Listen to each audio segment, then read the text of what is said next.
3:08. Estamos en un mundo muy confuso, donde podemos empezar hablando del poder de la sangre, con esa historia, con esa historia increíble. Yo tengo la visión, tengo en la mente, casi le estoy viendo en una recreación de nuestro compañero Fernando Ríbez o Jorge Blas. Estoy viendo ese armario largo que conecta la habitación de un enfermo pálido con una muchacha joven que se levanta por las noches con moratones en los brazos y en las piernas y que cree que les traen sangre de forma clandestina. A esta hora, casi, llegaba el siniestro médico. Y luego hablar, para romper completamente, ¿no?, el registro de esos superhéroes urbanos, tema que trae don Santiago Camacho aquí a la palestra, gente que se juega la vida, porque en el fondo se está jugando la vida. Uno no sabe, imagino, si patrulla por el Bronx o por cualquier lugar, por ejemplo los suburbios de Londres, qué demonios se va a encontrar. Y él sabe que lleva un pijama, una máscara y unos cuantos aditamentos. Tiene su valor, y es un tema que está ahí. Y ahora, antes de conocer aquella silueta oronda que aparecía en sus películas, aquella sombra, aquella sintonía, las historias de suspense, el mago del terror, Alfred Hitchcock, obsesionado con Edgar Allan Poe, con ciertos números, con aves, se ha hablado de un código Hitchcock, es decir, algo que está por detrás, en la tramoya, y que solo los especialistas sabían, y que ahora tenemos que conocer. ¿Nos quiso decir cosas el mago Hitchcock en sus películas? Bueno, pues antes de todo eso, permitidme un viaje express, un viaje a las tierras de Zamora, porque últimamente está habiendo cierta actividad en Zamora. Amigos de Zamora, podéis escribirnos a nuestras vías de contacto, porque están llegando noticias también confusas a veces, Yo no sé si hablar de fraude, no sé si hablar de confusión o de fenómenos reales. Todo eso tiene diferentes partes. Una vieja ermita, una historia, unos periodistas que han acudido hace apenas horas a investigar. En algunos pueblos de Palencia, en Castilla, por ejemplo, hemos sabido de luminarias dentro de la ermita y de cánticos. Curioso, Yeray, de cánticos. Cánticos, voces, ecos, que parece que a ciertas horas se producían dentro del espacio sagrado. Por eso la historia nos sonaba. Y ha habido sorpresas, pero quiero que esas sorpresas nos las cuente Andrea Rodríguez, de La Opinión de Zamora, compañera periodista que hace horas estaba en una de esas ermitas de un lugar que os voy a describir, donde al parecer ocurrían fenómenos extraños. Toda una historia periodística. Andrea Rodríguez, buenas noches. Hola, buenas noches. Parece que hay una historia sobre voces o algo que inquieta a algunos vecinos de un lugar concreto en la provincia de Zamora. Y os disponéis a investigar. ¿Cuál es la noticia? ¿Qué os llega? ¿Cuál es el rumor? Bueno, la noticia le llega a un compañero a través de un contacto suyo y le cuenta que una vez estuvo en una ermita en un pueblo de noche y pues le sucedieron una serie de fenómenos, ¿no? Él empezó a oír cánticos, como cánticos gregorianos, y luces dentro de la ermita, ¿no? Luces muy extrañas. Entonces pues se llevó un susto terrible, ¿no? Y lo fue contando hasta que llegó a nosotros, ¿no? Por eso empezamos la investigación, por el caso del amigo de este compañero. ¿Y era un lugar muy concreto, un pueblo pequeñito? No sé si se puede decir el lugar exacto, una ermita, un lugar aislado. Sí, perfectamente. Es un pueblo que se llama Granucillo, que está en la zona del Valle de Vidriales, muy cerca de la localidad de Benavente, todo en la provincia de Zamora. Es un pueblo muy pequeño, que en su día fue muy importante. De hecho hay restos de un castillo, está dentro de una ruta arqueológica en la que se pueden encontrar dólmenes pues megalíticos, ¿no?, de los Astures. Y es una zona muy peculiar porque tú sabes que estos dólmenes se edificaban en lo que ellos consideraban en aquella época una tierra sagrada, ¿no? Y que solo se podía pisar para celebrar ciertos rituales de funerales. No se volvía a pisar durante el resto de la temporada, ¿no? Y la ermita está pues muy cerca de uno de estos dólmenes. O sea que ese es un pueblo muy curioso y con mucha historia detrás. Hablamos de una construcción, Andrea, del románico, el típico románico zamorano. Sí, el típico, incluso un poquito anterior, porque la iglesia supongo que sea del siglo XI, seguramente. Por lo tanto, Andrea, tenemos una zona que es como encaje de bolillos para un misterio, ¿no? Incluso casi, no voy a decir que sorprende o que deja de sorprender, pero hemos escuchado otras historias, por ejemplo en Palencia, me estoy acordando de algunos casos donde había personas en un pueblo pequeñito con una ermita que también describían lo mismo, cánticos y luces. Bueno, y os ponéis en marcha, empieza vuestra investigación y vuestros sondeos. Cuéntanos, ¿qué es lo que pasa? Pues sí, nos ponemos en marcha y llegamos hasta la ermita. Y tú imagínate que llegamos de noche, ¿no? Una noche cerrada, que no haya mucha luz. La ermita está en medio de la nada, o sea, es campo, todo alrededor. Y pues llegas a la ermita y tiene una puerta de madera, la típica que tienen las iglesias, con 2 mirillas muy pequeñas, ¿no? Entonces son 2 mirillas muy estrechitas, pero que lo primero que te invitan es pues echar una ojeada adentro. Entonces tú te acercas a la mirilla y lo primero que ves es que por unos segundos se ilumina la cara de un Cristo. Un Cristo también muy antiguo, supongo que de los siglos XV, XVI, con una cara muy peculiar y que se ilumina unos segundos, ¿no?, en la oscuridad del templo. Pues ya de primeras te llevas el primer susto, ¿no? Y luego al mismo tiempo pues empiezan a oírse con una profunda nitidez cantos gregorianos, cantos de monjes gregorianos, que todos los hemos oído alguna vez, pero aquí en la oscuridad de la noche y en la puerta de la ermita. Pero eso, Andrea, ¿lo llegas a escuchar tú allí? Sí. De repente se oye una voz profunda, grabada en off, que te relata los mensajes de San Adrián, mensajes pues tipo, métete en el costado abierto de nuestro Señor hasta hallar cobijo seguro en su llagado corazón. Entonces, pues, el susto que te metes, o sea, si vas de noche y no sabes que esto va a pasar, pues te puede dar algo, ¿no? Pero bueno, la investigación consistió, quedamos con el párroco de Granucillo, porque esta ermita no está abierta, está cerrada, solo se abre 2 días al año, y él pues tuvo la amabilidad de atendernos y de abrirnos la ermita, y comprobamos que en realidad todo esto es un sistema preparado. Lo preparó un exalcalde del pueblo pues precisamente para atraer a turistas. Pero incluso la iluminación del Cristo y las voces. Sí. O sea, esto está todo grabado. Como ahí no hay luz, pues el hombre montó una placa solar para que le dé energía a la iglesia. Entonces, cuando tú te acercas a la mirilla, se activa una célula fotoeléctrica y se ilumina el Cristo unos segundos. Pero bueno, ¿y este hombre qué clase de mentalidad tenía para hacer eso? Para, digamos, divulgar de buena manera algo que tiene que ver con la historia, o para darle un aspecto muy tenebroso y que la gente se asuste. No, yo creo que la intención al hombre no le salió bien del todo, ¿no? Pero bueno, la intención era precisamente que como la ermita está cerrada y hay muy poca gente en el pueblo, pues que la gente que se acercaba a verla pues pudiera contemplar lo que hay dentro, ¿no? Porque dentro de la ermita solo está la imagen del Cristo y la imagen de San Adrián. Entonces, pues yo creo que lo pensó por todo lo contrario, o sea, no para echar a la gente de allí, sino para que los turistas estuvieran un rato entretenidos y pudieran oír los mensajes, oír los cánticos y ver al Cristo, ¿no?, aunque fuera a través de la mirilla.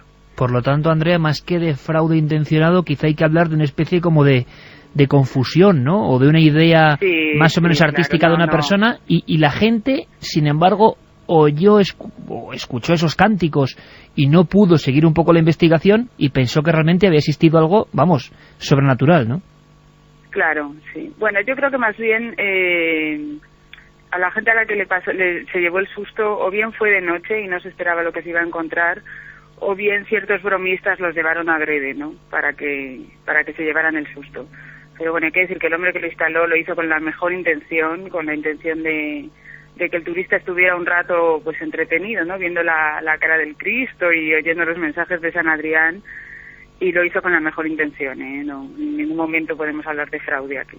De todas formas, me imagino a alguien que sin saber nada acude a esa ermita románica de un pueblo de Zamora, se asoma por aquello de la curiosidad de la mirilla y empieza a escuchar los cánticos y luego la cara de un Cristo primitivo iluminándose, ¿no? Tiene que ser algo tremendo. Pues de verdad, Andrea, que es una historia sorprendente, con buen final, no con la sensación que podíamos pensar en un principio, ¿no?, de alguien que de forma malévola ha intentado atraer el turismo por lo sobrenatural, sino una serie de confusiones más o menos, y que la noche y la naturaleza abierta pueden provocar esta sugestión, ¿no?, evidentemente, pero sí que no puede esto borrar la amplísima casuística y la tradición, el misterio, la tierra sagrada que es Zamora, que eso también siempre es bueno decirlo, y que podía motivar perfectamente otro tipo de turismo con cosas como las que tú has contado ahora mismo, las simples rutas dolménicas y tantas cosas de auténtico poder, ¿no? Sí, desde luego Granucillo es un pueblo para visitar. Nosotros nos quedamos pues sorprendidos, ¿no?, de toda la historia que acumula este pueblo. Pues imagínate, desde los astures que crearon los dólmenes hasta la época medieval tardía, cuando se hizo este castillo, que se pueden contemplar todavía, pues la muralla que rodeaba el castillo prácticamente está intacta, ¿no? Es un sitio, la verdad, muy muy peculiar, y la ermita es preciosa, y bueno, a lo mejor la gente del pueblo, que es muy muy amable. Pues lo importante es que por lo menos estamos hablando a nivel nacional de un lugar que estoy seguro mucha gente, por esta información, también es lo bueno del periodismo, ¿no?, y la curiosidad, pues va a conocer y ver con otros ojos. Y será un placer, Andrea, si hay cosas interesantes, que siempre las hay, y además en una tierra que queremos y llena de historia y llena de enigmas como es Zamora, pues contar contigo y con tus crónicas. Un abrazo muy fuerte y suerte en la Peña de Zamora. Un abrazo, muchas gracias. Gracias a ti. Un saludo.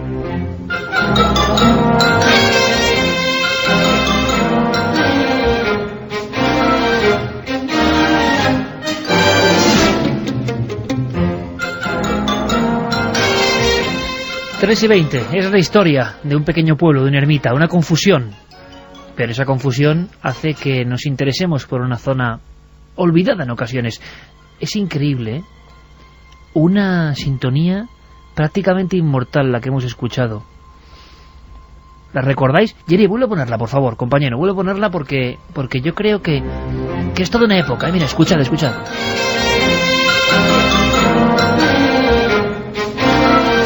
Y de inmediato, y aquí hay gente muy joven, como Carlos o Fermín Agustí, buenas noches, compañero. Hola, buenas noches. Y Jerry Martínez, que es un jovenzuelo también, ¿eh? ¿Y qué pasa? Que todos se ponen a silbar la sintonía. Todos tienen algo de esa sintonía, saben, reconocen en ella quizá pasajes de la niñez, y luego aparecía, ¿verdad, Carmen?, la silueta de Hitchcock, y se convirtió en un emblema. Inconfundible también, Inconfundible, un icono. Totalmente. ¿Qué nos traía Hitchcock? Nos traía el misterio, nos traía el miedo, nos traía la inquietud. Yo recuerdo de muy pequeña levantarme, que mis padres estaban en el cuarto de estar viendo las películas de Hitchcock o las series, y yo por detrás me escondía detrás del sofá para verla también, y luego me daba un miedo por las noches que no podía dormir. Yo creo que el Hitchcock español sin duda alguna fue nuestro amigo Chicho, ¿no? Sí, de alguna forma, sí.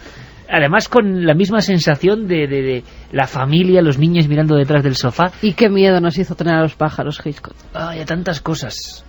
Y a los moteles. Y a tantas, y a las duchas. Sí. Carlos, Fermín, habéis preparado un informe que me parece muy interesante. Si alguna vez habéis visto una película, que imagino que sí, de Alfred Hitchcock, por cierto, ¿cuál es vuestra preferida? O un capítulo de aquellas series televisivas que incluso él produjo.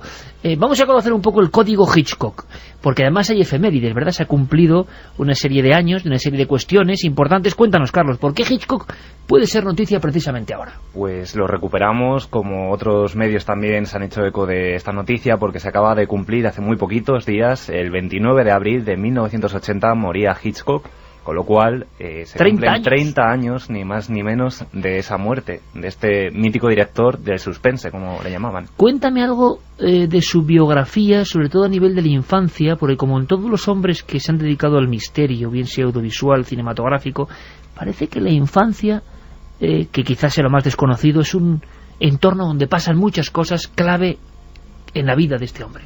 Pues Hitchcock nacía el 13 de agosto de 1899 en Londres, y bueno, pues nació en el seno de una familia muy humilde de tenderos, y fue criado en instituciones principalmente católicas. Recibió una educación muy rígida, muy severa. Esto generó que fuera un niño, digamos, dentro de la familia. Tenía dos hermanos que eran mayores que él, un poco, digamos, como un niño incomprendido. Era un niño solitario, y incluso él decía que había nacido en una familia, bueno, pues que le trataba como una oveja digamos, sin mancha, como le llamaba su propio padre. Y esto le fue provocando una serie de miedos desde la propia infancia que se reflejan luego posteriormente en su cine. Fíjate, porque tiene algunas anécdotas que son muy curiosas relacionadas con policías y con sustos que su propia madre le había dado de pequeño. Bien, podría haber empezado así. Supongo que empezó todo cuando estaba en brazos de mi madre, con 6 años, y ella me dijo ¡bu! Y me asusté mucho.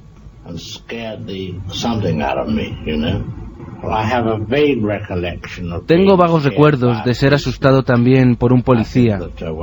Creo que cuando tenía 4 o 5 años me mandaron ir con una nota a la comisaría local de policía y fui encarcelado en una celda como castigo. Ni siquiera sé por qué fue, pero probablemente fui encarcelado injustamente en aquel momento. Pero verás, el psiquiatra siempre te dirá que si tienes un miedo que está en tus raíces desde tu infancia, cuando vuelves a aquel momento y lo liberas, todo va mejor. Eso no funciona conmigo. Todavía me asustan los policías. Soy muy tímido. Me asusto con todo. 3:24. Yo creo que ha bastado, compañeros, escuchar a Hitchcock desde el otro lado del tiempo. La radio, como el cine, ¿no? Como la prensa, tiene eso, ¿no?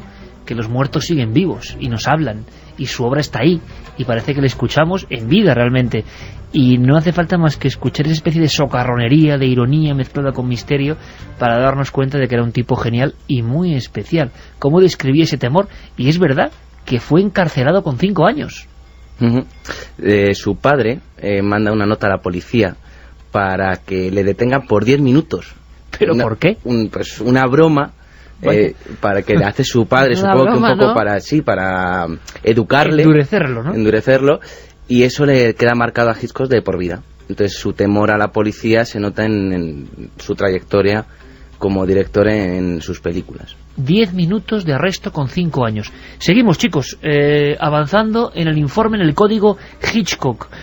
Vamos a ir viendo elementos precisamente de ese código, ¿no? Que quizá a primera instancia quedan pues marginales, no nos enteramos, y ahora quizás recordemos las películas y las series con otros ojos. Sí, además vamos a ir adentrándonos poquito a poco, porque Hitchcock después empezó a estudiar Bellas Artes en la Universidad de Londres, se fue introduciendo en este mundo del cine, primero en una sucursal, digamos, de una productora americana en Londres, que fue donde empezó a hacer los intertítulos de las películas mudas de la época.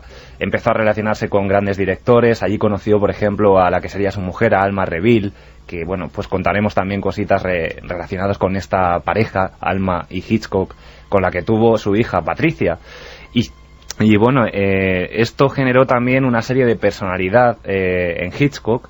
En los años 20, por ejemplo, realiza ya sus primeras películas. Curiosamente, algunos títulos hacen referencia a algunos de los símbolos de los que vamos a hablar.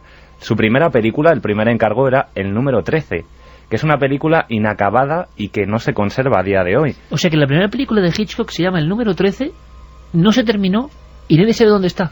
Está inacabada y no se conserva a día de hoy. Luego, por ejemplo, como digo muchas veces, hay una novela, está clarísimo, ¿no? Además es que, y luego hay títulos curiosos como El jardín de la alegría y El enemigo de las rubias. Él tenía, digamos, una obsesión con las actrices rubias. Él sí que era el enemigo de las rubias.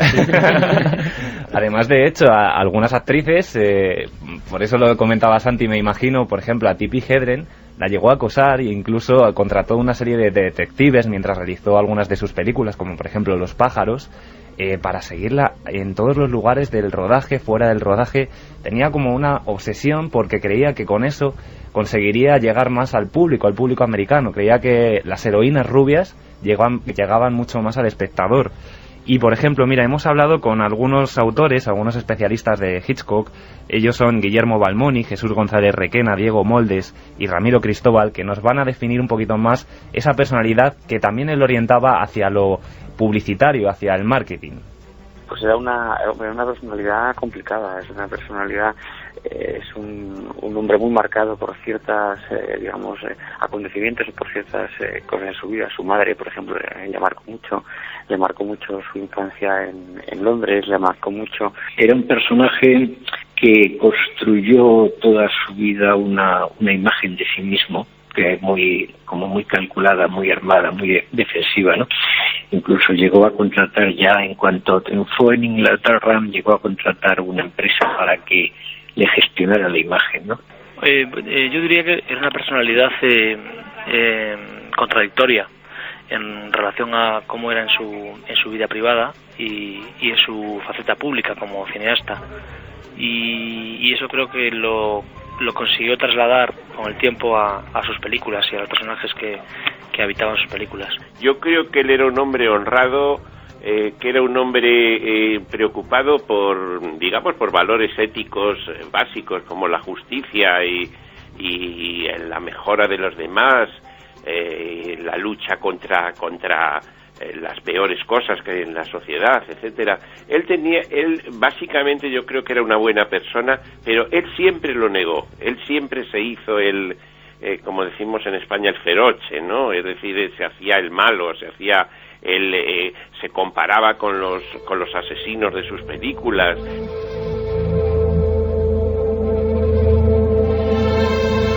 Un poco más allá, símbolos, historias que nos interesan, historias que conectan con el misterio. Fermín. Hitchcock se sabe que tiene muchos símbolos en todas sus películas. Muchos de ellos son los números, como el número 3, el número 11. Número 3 y número 11, los primeros que hay que notar, ¿no? Esos números son muy importantes en lo que son su vida, ¿no? Curiosamente, además, como hemos comentado antes, la mayoría de las cosas también proceden de su infancia, como puede ser el hombre inocente, el hombre atrapado. Hitchcock define el suspense, ¿no?, como presenta al personaje, ¿vale?, y el espectador sabe lo que le va a suceder al personaje, pero el protagonista no lo sabe, ¿no? Define de esa forma más o menos lo que es el suspense. Como cuando vemos una película de terror y sabemos que a la chica la van a matar el personaje que está al otro lado de la cancela o mirando por la ventana, vamos. Las tijeras también es un escaleras, símbolo. Creo que aparecen constantemente en su obra. Los protagonistas que me han comentado antes, Carlos, nos cuentan un poco más también símbolos concretos. Por supuesto, la figura de la madre, por ejemplo, una figura obsesiva en su universo, se ve muchísimo de Psicosis, por ejemplo, más lejos, ¿no?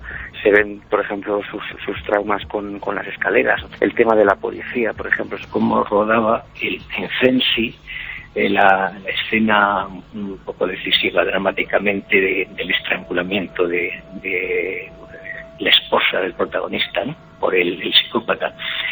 Bueno, en esas imágenes se ve a Hitchcock dirigiendo el estrangulamiento sentado muy cerca de la mujer en el momento en que está siendo estrangulada, y la manera en la que está dirigiendo esa escena muestra cómo está totalmente volcado en la escena misma que dirige, ¿no? El hombre atrapado, el hombre, lo que se llama el inocente culpable, ¿no? Esta persona que todos que piensan que es culpable de algo y él tiene que demostrar su inocencia. Y esas cosas le obsesionaban mucho. Es decir, cuando él veía una noticia en algún sitio o leía un relato o lo que sea con algo que le extrañaba, podía llegar a obsesionarse mucho y casi siempre daba lugar al final a una película.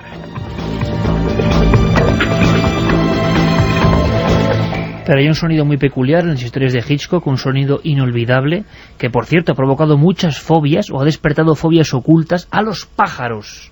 Los pájaros, sus graznidos, su ataque, sus picotazos. Yo no sé si tenemos incluso el sonido de esos pájaros de fondo. Estos son los pájaros de Hitchcock. Y algo que puede sonar idílico y que marcó a muchísima gente. Además es que, como ya mencionabas al principio, era un aficionado de la literatura de Edgar Allan Poe. Y bueno, pues se inspiró en muchos de sus relatos, por ejemplo, en su serie de Alfred Hitchcock Presenta, que escuchábamos la sintonía al principio, en El enterrado vivo también. Hizo varios capítulos en los que sus protagonistas tenían miedo de ser enterrados vivos e incluso si que eran enterrados. Y por ejemplo, decías los pájaros han estado presentes en todas las películas de Hitchcock. O sea, no solo en la mítica de los pájaros, sino que él va dejando elementos como un símbolo solo para iniciados con pájaros en otras películas anteriores y posteriores. Sí, si te parece, tenemos un corte que es de la película Psicosis, que la conocemos además por esta escena que comentaba Santi de la ducha, el asesinato, pero ya en Psicosis aparece una escena en la que Norman Bates comenta que él se dedica a disecar pájaros, y se ven elementos de pájaros disecados en una escena que vamos a escuchar. Uno oye esa expresión, comer como un pájaro, y es una falsedad. Porque precisamente los pájaros comen mucho. Bueno, no vaya a creer que entiendo de pájaros vivos. Mi pasatiempo es rellenarlos. Soy taxidermista. Los diseco. Y diseco pájaros porque yo aborrezco ver a otros animales disecados, ¿sabe usted? No sé cómo hay personas que pueden disecar perros y hasta gatos. Opino que solo se puede hacer eso con pájaros porque adquieren cierta pasividad disecados. Es un extraño pasatiempo. Curioso. Y no es muy común. En este informe sobre Hitchcock, todo el mundo, claro, esa voz todavía sobrecoge, ¿no? Norman Bates, ese tartamudeo, taxidermista. Santi, hay una historia también subliminal, se ha contado en alguna ocasión también, en concreto sobre esta película. Sí, de hecho, hay mucha gente que cree que en El Exorcista es en la primera película donde se meten planos subliminales. Y no, es en Psicosis. De hecho... ¿Planos subliminales así dicho? Hay uno en concreto. Vamos, todo el que tenga el DVD puede pararlo y se ve perfectamente el fotograma que es y lo vamos a localizar. Todo el mundo... Hay una imagen de Psicosis, aparte de esa maravillosa escena de la ducha, que no olvidemos para hacernos una idea de hasta qué punto era obsesivo a la hora de rodar. Estamos hablando de una escena que dura 48 segundos. Tardó una semana en rodarse. O sea, eso nos indica qué punto de intención tenía a la hora de hacer escenas claves como esa. Pues hay una escena que, aparte de esa de la ducha, nadie olvida de Psicosis, que es el plano final de Anthony Perkins hablando la voz de su madre, y cómo hasta qué punto llega a inquietar esa mirada absolutamente demente que lanza a la cámara al final. Y te deja con desazón, ya después de la película, dices, bueno, pues tampoco es tanto, o sea, es un tío que mira mal. No es solamente eso. Hay superpuesta a la figura de Anthony Perkins un fotograma con la efigie del esqueleto de la madre muerta. Es verdad, yo ahora lo estoy recordando, sí, es como un flash, ¿no? Sí, es apenas perceptible, pero está ahí.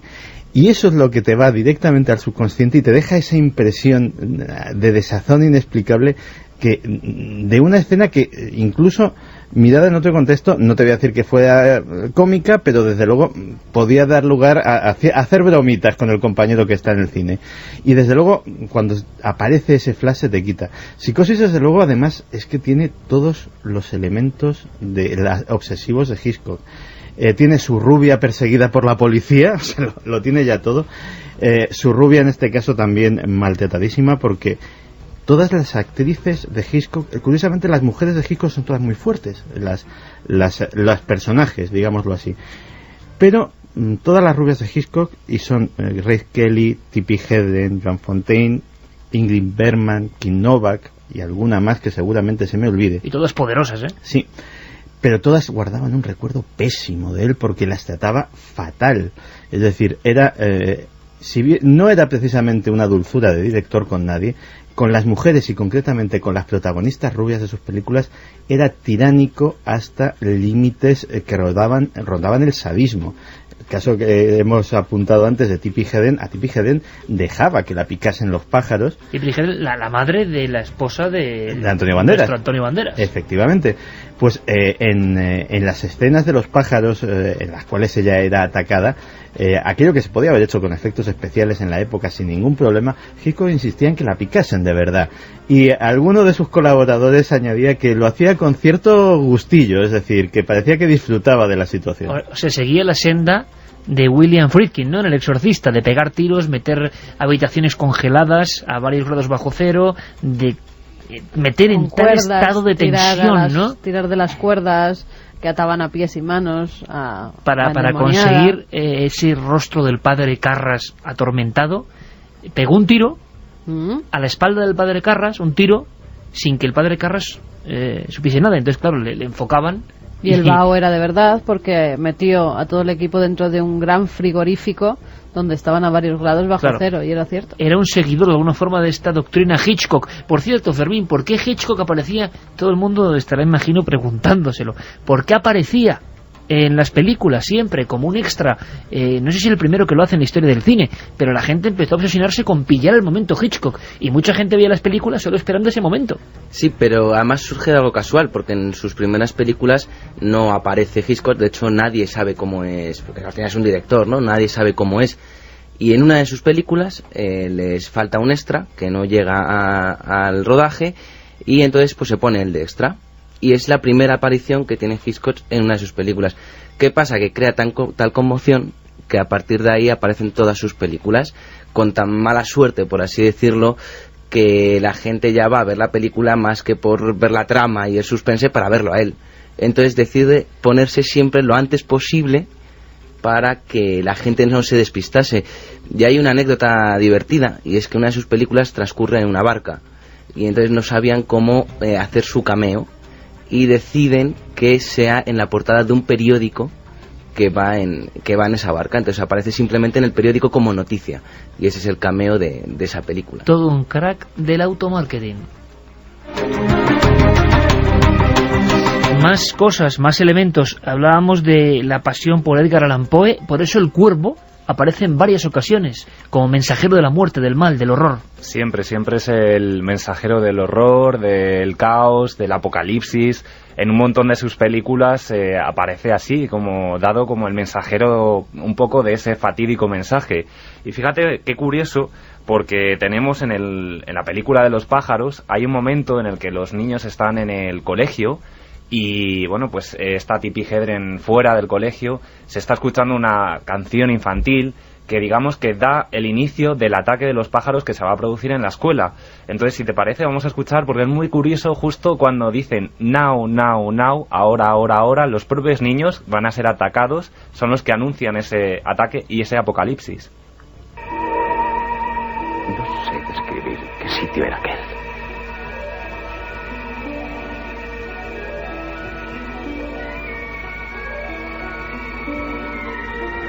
Parecía como una casa de juego, pero no tenía paredes, solo muchas cortinas llenas de ojos pintados. Un hombre se paseaba con unas enormes tijeras y cortaba las cortinas por la mitad. Vamos a pedir disculpas porque este no era el corte, este era un corte de la película Recuerda, que también, bueno, es muy curioso porque Salvador Dalí colaboró con Hitchcock en esta escena de colinas de ojos. Parecía el perro andaluz directamente. Sí, además lo describía como que un personaje iba cortando esos ojos y volvían a aparecer más ojos. Era un mundo de ensoñación totalmente el de la película Recuerda. Y ahora sí vamos a escuchar esa canción infantil que anunciaba la catástrofe de los pájaros.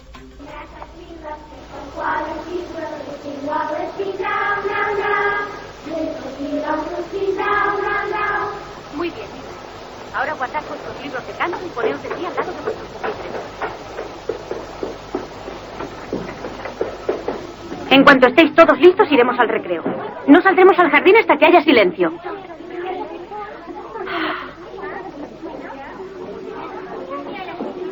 Cierre la puerta, prisa. Por favor. ¿Qué ocurre? Venga. Mire, hay que sacar a los niños de aquí.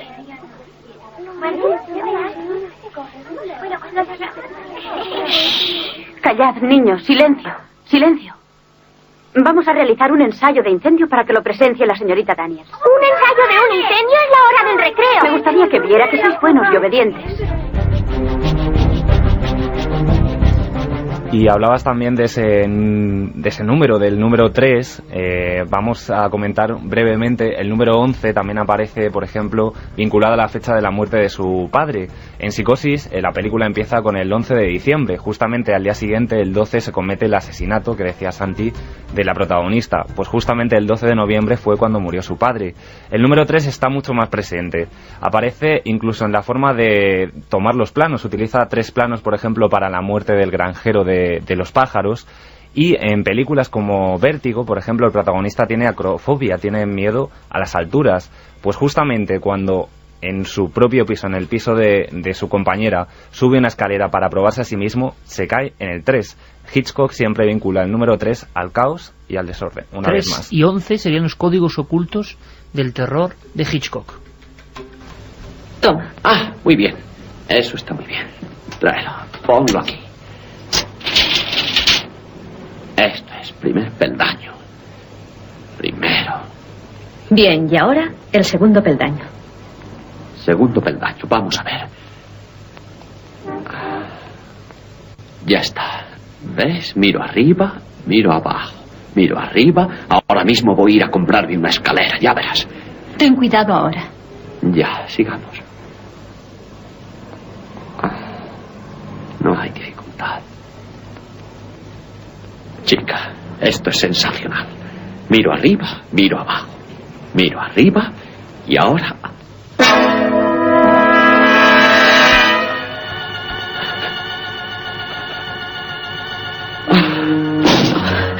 Johnny.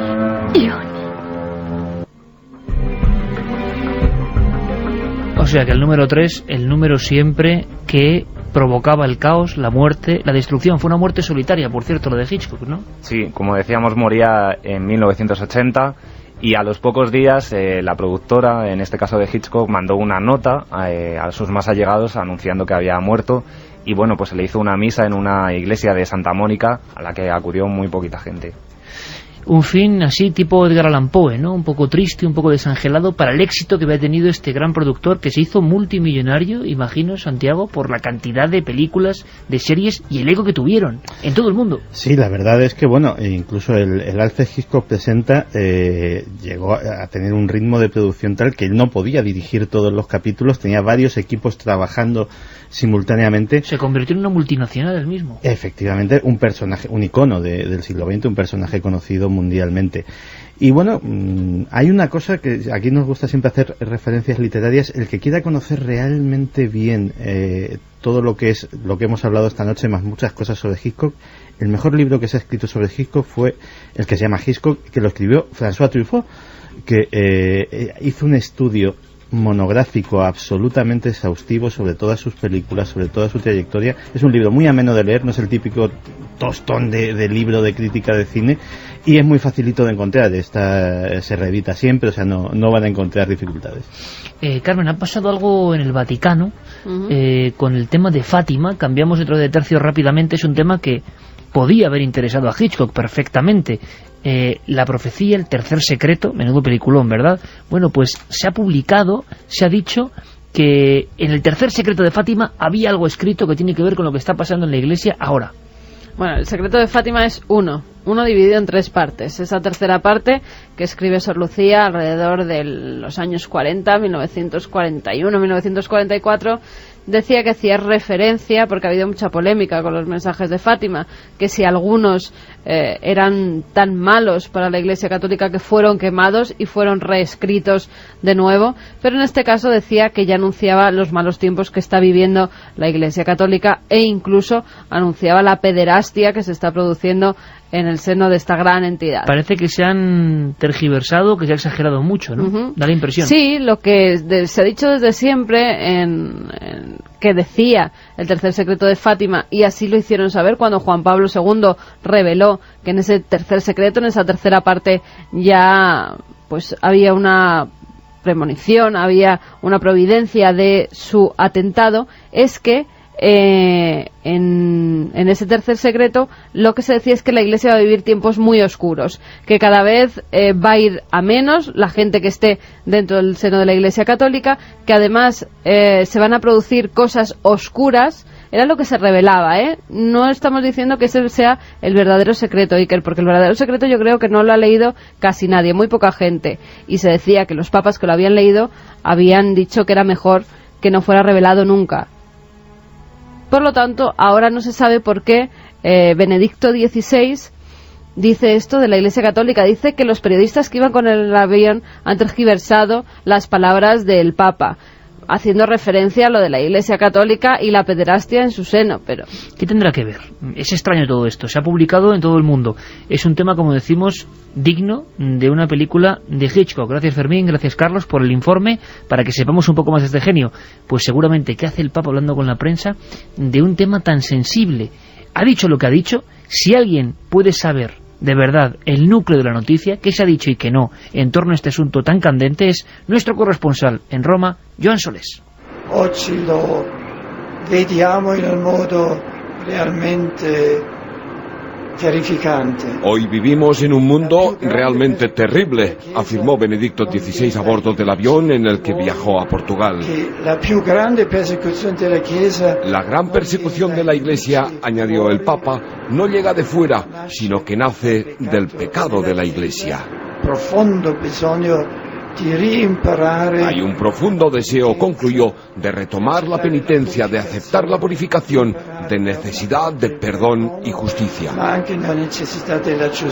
Con estas palabras, el pontífice ha corregido las declaraciones de algunos jerarcas del Vaticano e incluso de algunos políticos de la derecha europea que han presentado las denuncias de abusos sexuales a menores de algunos sacerdotes como una nueva persecución externa contra los católicos.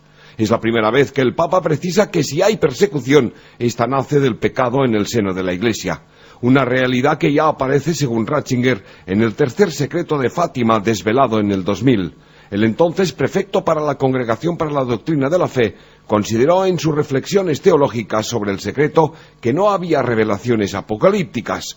Hoy, sin embargo, tras 5 años de pontificado, asegura que las visiones del tercer mensaje anuncian los sufrimientos de la Iglesia.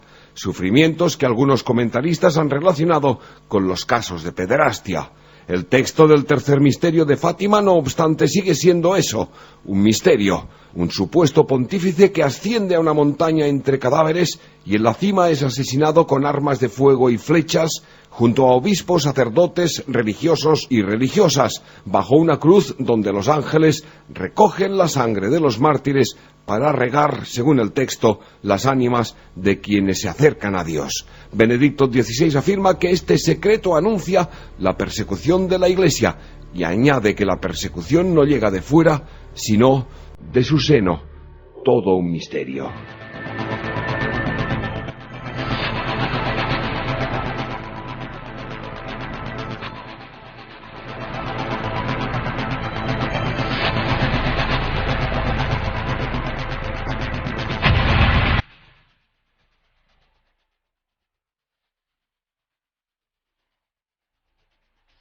En fin, influencias distintas, opiniones diversas sobre un asunto que siempre colea, y más cerca, evidentemente, de un 13 de mayo como el que hemos pasado. Fecha clave para muchos misterios, no solo el de Fátima.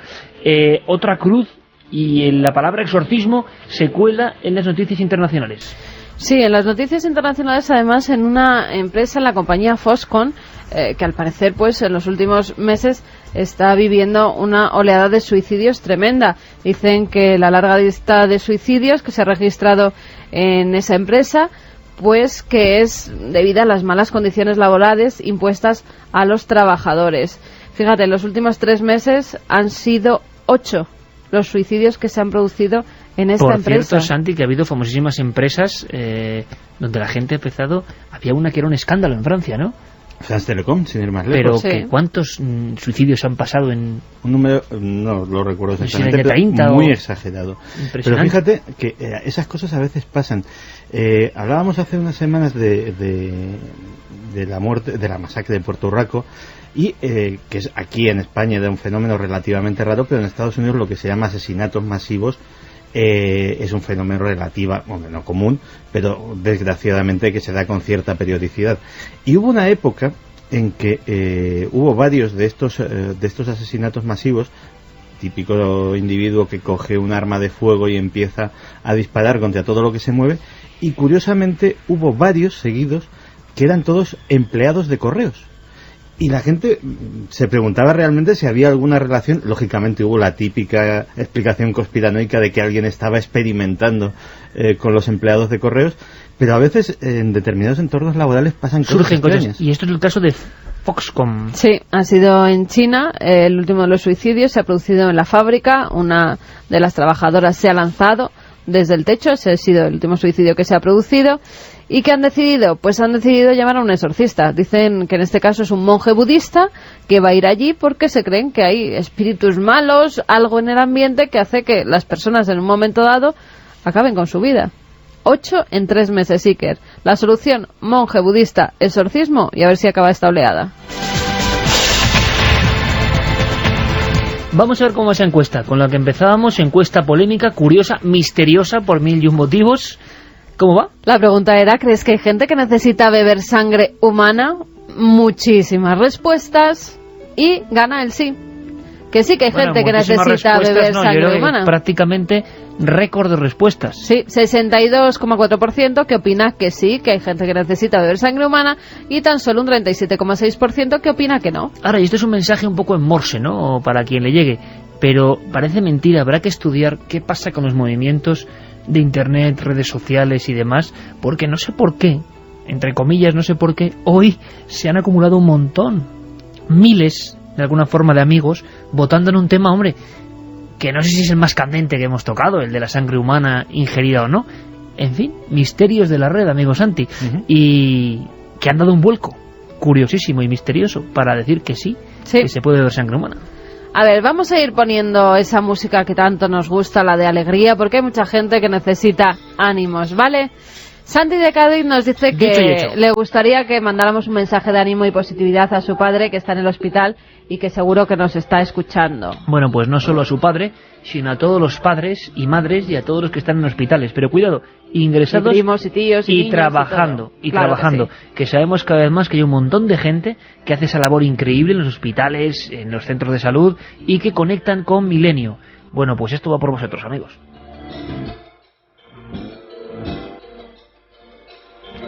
Diego desde Palencia nos decía que habíamos conseguido hoy mantenerle al pie del transistor hasta el final, a pesar de que está muy malito, que no podía fallar, que esta temporada lleva plena de asistencia, sin duda una de las temporadas de más nivel. Buenas noches y seguís así. Es Diego de Palencia. Diego de Palencia, pues que se recupere. Mira, pronto, Diego, ¿no? esto va por ti, porque si no has fallado en toda la temporada, te mereces esta canción, en fin, personalizada, amigo.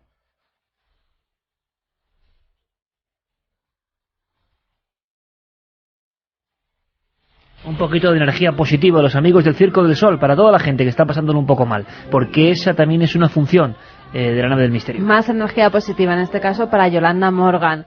Se ha muerto hoy su perrito, el perrito que se llama además Merlín. Vaya hombre. Que tenía 14 años, que bueno, que era ya muy mayor, que era un chuchillo, como ella lo llama, que recogió en una perrera antes de que lo sacrificaran, pero que era muy inteligente, que siempre ha estado ahí, que era una mezcla de todas esas razas. Y fíjate, dice que si podemos leer su epitafio, que no tiene dinero para incinerarle y se va a ir a enterrarlo a algún sitio bonito donde ella lo pueda recordar. Pues seguro que es algo muy emocionante. Y su epitafio, nos dice, será el mismo que usó Lord Byron cuando enterró a su mejor amigo. Aquí reposan los restos de Merlín, un ser que poseyó la belleza sin la vanidad, la fuerza sin la insolencia, el valor sin la ferocidad. Tenía la grandeza de los grandes hombres, pero ninguno de sus defectos.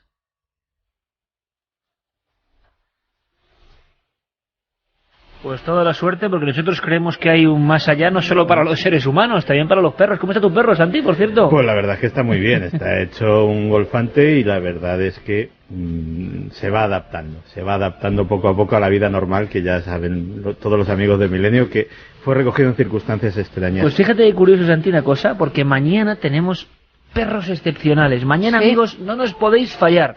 Mañana ponemos nombre, apellidos y estarán en el plató de Cuarto Milenio, además de viajar por todo el mundo con un tema un poco siniestro, pero aparte de eso, perros inolvidables por el misterio que tenían, y visitaremos un lugar que tiene que ver además con el mensaje de esta amiga, y la sensación de que también hay mucha gente que cree que los amigos perros, bueno, pues tienen ese ánima, ¿no? Ese ánima impresionante.